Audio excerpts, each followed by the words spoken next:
Hello and welcome to Daily News Simplified, the why, what and how of newspaper reading.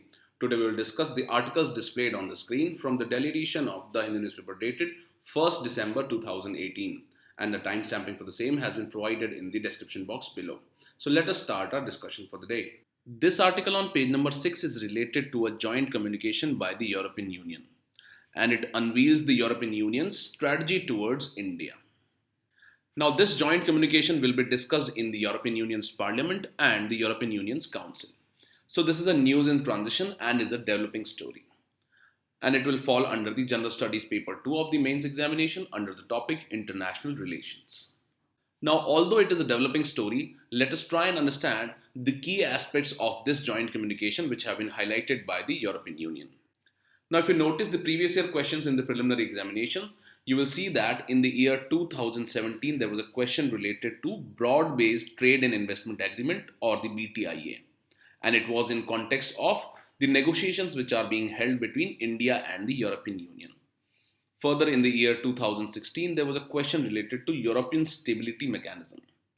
And it was related to an agency of the EU that provides financial assistance to Eurozone countries. So that is why these terms like joint communications become important for us from exam point of view. Now, regarding this joint communication, you should note that it proposes a new European Union strategy for India. And it will be instrumental in fulfilling the potential of India-EU strategic partnership. Now, previously such a communication was released in the year 2004. So now it will be discussed in the European Union's Parliament and the European Union's Council. Further, India has welcomed this EU strategy. However, India is not a part of this communication, and it is a strategy which is being discussed by the European Union itself towards India. So this is a developing story, and let us wait for the final communication that comes out from the EU strategy. However, let us look at the key points that are being discussed under this new EU strategy towards India. So first, let us discuss why is the EU proposing a new strategy towards India. So this is because India is expected to become the most populous country in the world in the coming years. Further, India has the fastest growing economy. So that is why it could turn into a global growth engine. And it can further lead to global job creations and investments. And by being the most populous country, it provides great advantage as the demographic dividend. Further, there has been balanced trade between the EU and the India. And it has not been discriminatory for each of these partners. And it stands at about £115 billion in 2017. Further, EU proposes that India is an important partner in the implementation of the EU strategy on connecting the Europe and Asia. Further, India is also an important partner for EU's security policy engagement in the Indo-Pacific region. And finally, the European Union and the India Clean Energy and the Climate Partnership will contribute to reducing the global resource pressure and the greenhouse gas emissions. So it will be really helpful in fighting the issues of climate change and global warming. So these are few aspects because of which EU has proposed a new strategy towards India. Now, after understanding why the EU wants to partner with India, let us understand how does the EU wants to partner with India. So in this regard, the EU strategy has highlighted 4 aspects of partnership with India, and these are related to the modernization, climate change, trade and investment, and innovation. Now, as we know that India is the fastest growing economy, the EU wants investment in India's sustainable modernization. Further, it is looking for new business opportunities in this growth engine. Secondly, the EU wants to target enhanced connectivity, data protection, and sustainable urbanization in India. Further, EU wants to partner with India regarding the implementation of Paris Agreement, which is related to climate change. And it also wants to partner with India regarding the adoption of Global Biodiversity Framework in the year 2020. It also wants to develop more efficient renewable energy sources with India. Regarding the trade and investment, the EU wants balanced, ambitious and mutually beneficial agreements on trade and investment. And one of it is BTIA, which is being negotiated between India and European Union. Further, the EU aims at sound, transparent and non-discriminatory regulatory and business environment in India. Regarding the innovation, the EU wants more people-to-people exchanges and utilizing the societal diversity that is prevalent in India. Further, regarding innovation, it also wants to cooperate on education and skills and mutual recognition of qualifications, mobility of talent and innovation initiatives. And by doing this, there will be ease of movement of people across both these partners, and which is important for the development of economic relationship between EU and India. So these are few aspects in which the European Union wants to partner with India. Further, the European Union wants to strengthen the political partnership with India. And four important aspects of this political partnership include reinforcing cooperation on the foreign policy, developing security and defense cooperation, promoting effective multilateralism, and building on common values and objectives.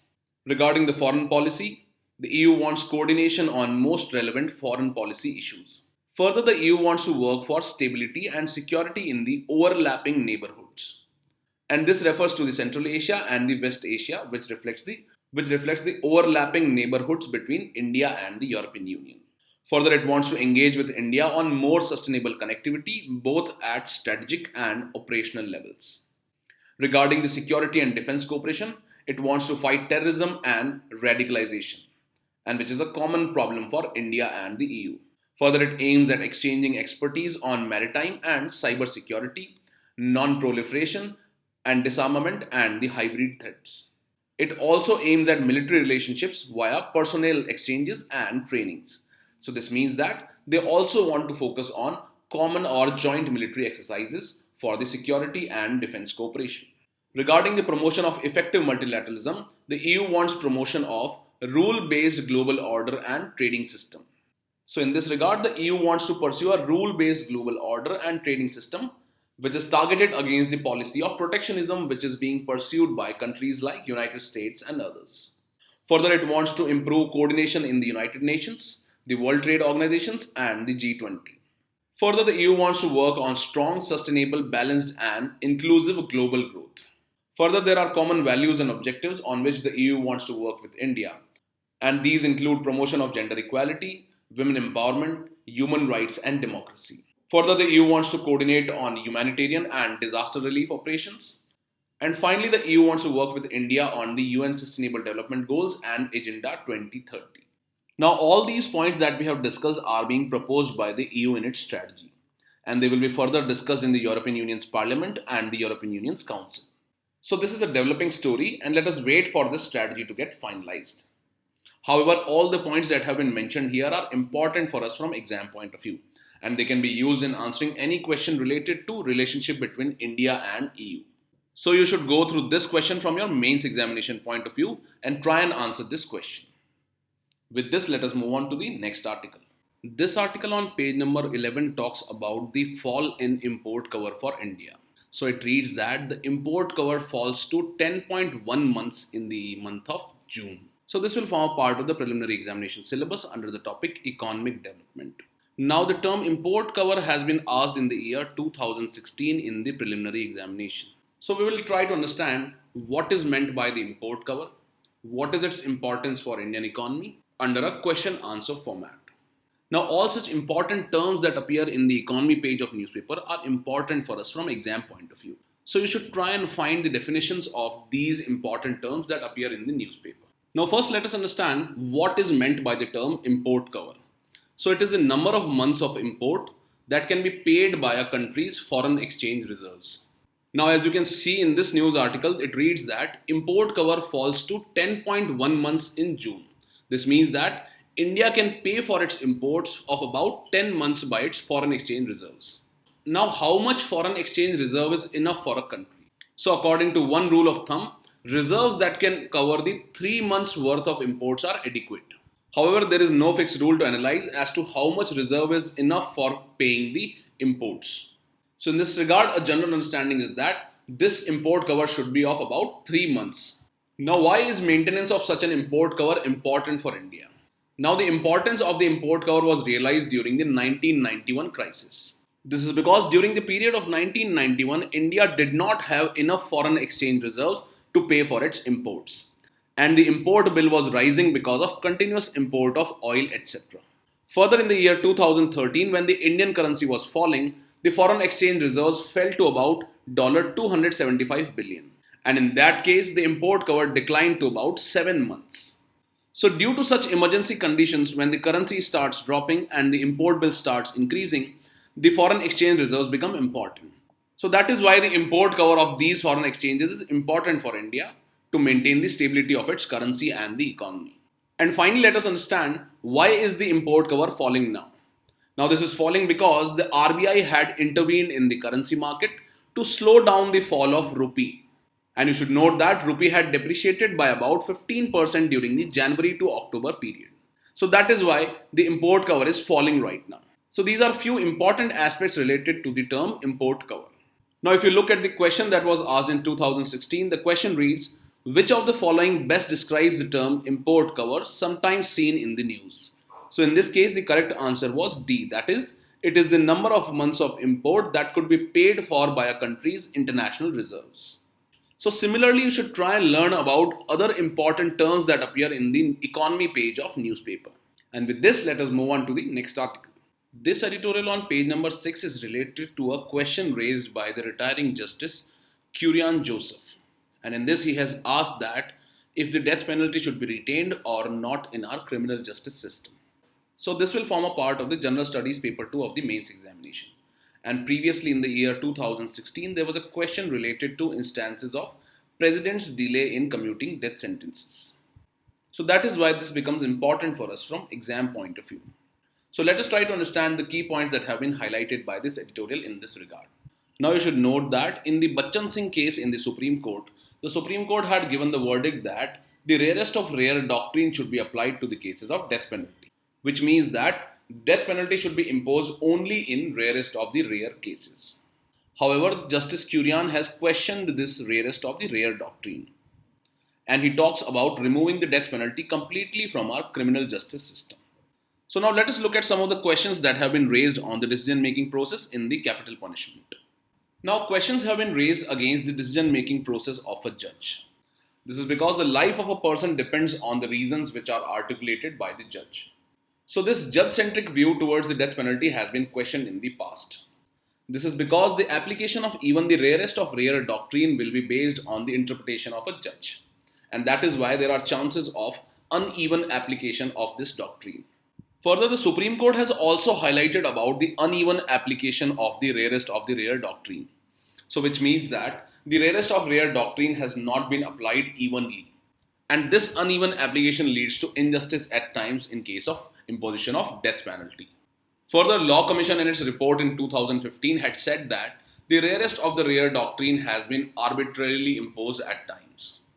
So that is why the imposition of death penalty even after the rarest of rare doctrine has been uneven and subjective, and at times it has been imposed arbitrarily. That is why several questions have been raised on the decision-making process in the capital punishment. And it is in this regard that Justice Joseph has raised the concern that there exists no principal method to remove such arbitrariness from the capital sentence.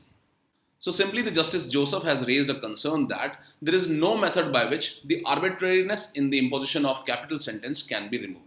Further, let us look at the way in which the public outrage impacts the imposition of death penalty in certain cases. Now in the recent times, the demand for death penalty has been influenced by the public outrage. For example, there was demand of death penalty in the case of Nirbhaya. However, it has been highlighted that public at times fails to understand the purpose of the punishment. And the public fails to understand if the purpose of punishment is to reform the person, or is to punish the person, or it is for the retribution. Now, the imposition of punishment is at times related to the reforming the accused. It is also regarding creation of deterrence in the society against such crimes. However, due to the death penalty, all these possibilities get vanished. So that is why questions have been asked against the outrage of public in demanding the capital punishment. And for public, mostly the quantum of punishment becomes important and not the main purpose of the justice, which is related to the reform of the accused or the creation of deterrence in the society. And only the quantum of punishment is seen to serve the ends of justice in the eyes of public at large. So in this regard, it has been highlighted that the question of capital punishment needs to be debated away from the general public discourse. And it should be discussed on a high moral plane where there shall be no death penalty in law, regardless of the nature, circumstances, and the consequences of an offense. Now, as the public discourse gets swayed with the quantum of the punishment only, there is a need to discuss the death penalty away from the public discourse. And in this regard, it has been highlighted that there should be no death penalty in law. Now, what keeps the frequent imposition of death penalty in check?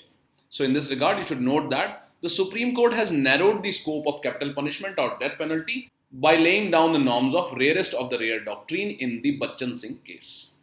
Further, reviews and petitions are routinely admitted in Supreme Court, and the review petitions are heard in open courts on capital punishments as well. So that is why these are some of the checks and balances against the frequent imposition of death penalty in the criminal justice system. Further, the provision of judicial review has been exercised by the Supreme Court even in the cases of presidential clemency. In this regard, the Supreme Court has noted that the reasons for presidential clemency should be bona fide, and there should be no malified or discriminatory intention behind the presidential clemency. So in this regard, it has been highlighted that the views of Law Commission of India in its report in 2015 and the views of Justice Joseph on the abolition of capital punishment should not be ignored altogether. However, they must be debated in detail to arrive at a conclusion. Now, after going through all the points that we have discussed here, you should try and answer this question from your mains examination point of view. And with this, let us move on to the next article. This article on page number 6 talks about India's change in stance or change in posture towards its neighboring countries. In this regard, the author has highlighted that the change of government has been from aggressive to accommodation towards its neighbors. So this will form a part of the General Studies paper 2 of the mains examination under the topic International Relations. So let us look at the key points which have been highlighted by the author in this regard regarding the change of position or posture of India towards its neighbors. In this, the author has highlighted several instances where India has changed its postures. For example, India has changed its position towards Maldives, towards Bangladesh, towards Pakistan, etc. So let us look at them one by one. Now first, let us look at the change in posture of India towards its neighbor Maldives. Now in Maldives case, you should note that previously there was a government of President Yamin. Now this government was known to be undemocratic in nature because it had imposed emergency. Further, it had jailed the opposition leaders as well, and it was seen as a pro-China government. However, recently elections were held in Maldives and new government was elected, and the new president is President Ibrahim Solih. Now, President Ibrahim Solih is seen as pro-India. So in this regard, the India had earlier opposed the position of President Yamin in Maldives. However, the Prime Minister Narendra Modi has recently made his first visit to Maldives, and it was during the swearing-in ceremony of the newly elected president. So in this case, it has been highlighted that this visit acted as means of support and acceptance of the new government of Maldives by the government of India. And that too especially after the conflicted relationship with the previous government of President Yamin. Now let us look at the change in posture of Indian government towards China. Now you should note that the Indian and the Chinese armed forces were indulged in the Doklam standoff. And this led to some tense situation between both these countries. However, with the involvement of Prime Minister in the Wuhan summit with the Chinese President Xi Jinping, it led to the process of consultation for peaceful resolution of boundary dispute between both these countries. And that too especially after the Doklam standoff. So this shows a change in posture of Indian government with respect to China, which has changed from standoffs like the Doklam issue to the engagement like the Wuhan summit. And with regards to Nepal, India earlier opposed the government of KP Oli in Nepal. And it was also believed that India had fueled the blockade of Nepal in 2015. Now recently elections were held in Nepal and the KP Oli government was again elected with a stronger mandate. And in this regard, India has been continuously engaging with the new government through the multiple visits of PM Modi and the KP Oli and vice versa. So these three examples show that India has been changing its posture towards the neighbors. Now regarding Afghanistan, you should note that Indian government had opposed the Taliban government of Afghanistan, which was created after the 9/11 attack on US. However, in the Moscow format, which is being organized by Russia, India has shared the platform with Taliban in an unofficial manner. So this shows that India has now changed its stand and is ready to engage with Taliban as well. Although India has not engaged with Taliban officially as of now. Now regarding the Bangladesh, you should note that there are two main political parties in Bangladesh. The first is the Awami League and the second is the Bangladesh Nationalist Party. Now the present Prime Minister of Bangladesh, Mrs. Sheikh Hasina, is a member of the Awami League and it has always been pro-India. So India has always supported the Sheikh Hasina government. However, the Bangladesh Nationalist Party has always been supportive of Pakistan. And this party is led by Khalida Zia. Now presently in Bangladesh, the opposition leader Khalida Zia has been jailed by the Sheikh Hasina government. And in the near future, elections will be held in Bangladesh. Now, as Khalida Jia is in jail, there are high chances that Sheikh Hasina government will be re-elected in Bangladesh. So in this regard, India has remained silent on the elections that are being held in the Bangladesh. Now, with regards to Pakistan, you should note that the last official visit to Pakistan was by PM Modi in 2015. However, after the Uri attack in 2016, all the engagements were cut down with the government of Pakistan. And India didn't even engage with the newly formed government under the Imran Khan in the elections held in 2018. However, the recent opening of Kartarpur Corridor and the participation of two central ministers in the opening ceremony of Kartarpur Corridor, this reflects that India has now started engaging with Pakistan as well. Although this engagement with Pakistan is a calibrated one, but it shows a change in posture of India towards Pakistan. So all these examples that we have discussed here reflect that India has changed its stance towards its neighbors. Now let us look at the causes or the reasons why India is changing its posture towards its neighbors. So in this regard, it has been highlighted that there was sustained backlash from the government in Nepal. Now, as the KP Oli government has been re-elected with a larger electorate support, there was a need to follow an accommodative policy as compared to an aggressive policy which was reflected in the blockades of 2015. Further, certain positive changes in the circumstances have led to the change in this posture. And these include the election of new president in Maldives, who is generally seen as pro-India, and further a positive change like the opening of Kartarpur Corridor was difficult to be dismissed. So that is why India has now positively accommodated rather than dismissed these positive changes. And that is why it has now changed its position towards accommodation and is not pursuing an aggressive policy towards these neighbors. Further, India wants to pursue a policy of competition and cooperation with its neighbors. And this competition and cooperation will be based on national interests. And it was seen in the case of China, where India had boundary disputes with China. However, India was also engaged in economic trade with China.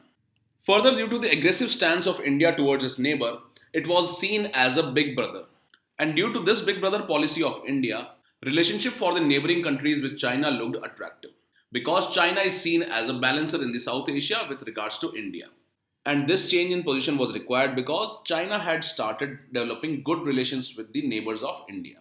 For example, it had started positive relations with Nepal, Maldives, etc. And the final reason that has been highlighted that India has now retreated to its original policy of neighborhood first. And this policy envisages a balanced approach of both aggression and accommodation towards its neighbors. Now, the author has highlighted that India has been changing its position towards its neighbor. However, the author is also skeptical that it is yet to be seen whether the change in position is a temporary foreign policy imperative or it is a permanent fixture. So it is to be seen if India is going to pursue the policy of accommodation further or not, and if this change in position is permanent or temporary in nature. Now, as India and its neighborhood relations become important for us from exam point of view, you should try and answer this question from your mains examination point of view. And with this, let us move on to the next article. This editorial on page number 6 is related to the Global Wage Rate Report and its observations. So this will form a part of the General Studies paper 3 of the mains examination under the topic Economic Development. Now, this report is released by the International Labour Organization. And you should note that in the year 2018, there was a question related to the International Labour Organization's Conventions 138 and 182. And these were related to the child labour. Now, you should note that previously in various preliminary examinations, questions have been asked based on various important reports and they are released by which of the organizations. So in this regard, you should note that the Global Wage Rate Report is released by International Labour Organization. And this fact becomes important for us from preliminary examination point of view. Now let us look at some of the points that have been highlighted by this editorial and the key observations of the Global Wage Rate Report regarding the wages that are prevalent in the developed countries and the developing countries.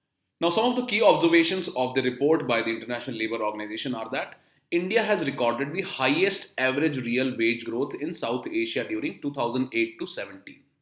Further, it has been observed that workers in Asia and the Pacific have enjoyed the highest real wage rate growth.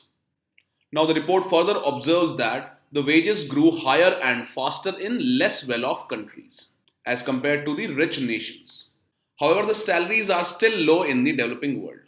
This shows that although the percentage change in the wages has been higher for the less developed countries, the absolute salaries are still low as compared to the rich nations.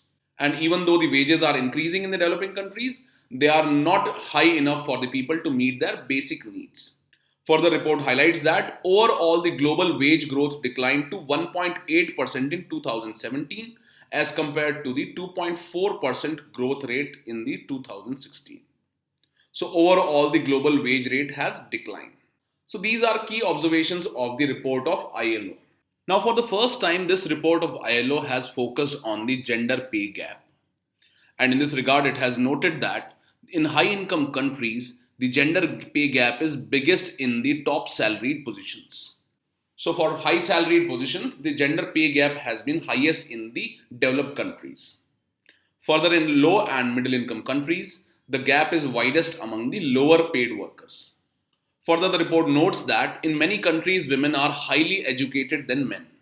However, they earn lower wages even when they work in the same occupational categories. So, in this regard, the report stresses that more emphasis should be placed on ensuring equal pay for women and men and should also be on the addressing the lower value placed on women's work, which means that the women's work should also be valued at par with that of the work which is done by men. Further, it has been observed that there has been intensification of competition due to globalization. And due to this globalization and competition, there has been decline in the bargaining power of the workers. This is because the trade unions have been banned in various parts of the world. And due to this, there has been decoupling between the wages and the labor productivity. And this means that although the labor productivity has increased considerably, the wages increase has not been commensurate with this increase in the labor productivity. So as a result, the share of labor compensation in the GDP across many countries is weakening. And this share of labor compensation in GDP is substantially below those of early 1990s. And due to this decrease in share of the labor compensation in the GDP, there has been widening inequality. And this has slowed the demand and growth. This is because larger shares of income are now being transferred to the rich households, who like to save rather than spending. Now here you should note that if the labor compensation was high in countries in present times, they would have spent more as compared to the rich people. And we know that due to the widening inequality, larger share of these incomes have been going to the rich people and not to the labor class. And as a result, there has been decrease in demand worldwide and the lower growths in economies. So these are a few points which have been highlighted by the International Labour Organization's Global Wage Rate Report. And some of the points which have been mentioned in this report can be used in your essays. And with this, we have come to the end of today's discussion. Now let us move on to the question for the day.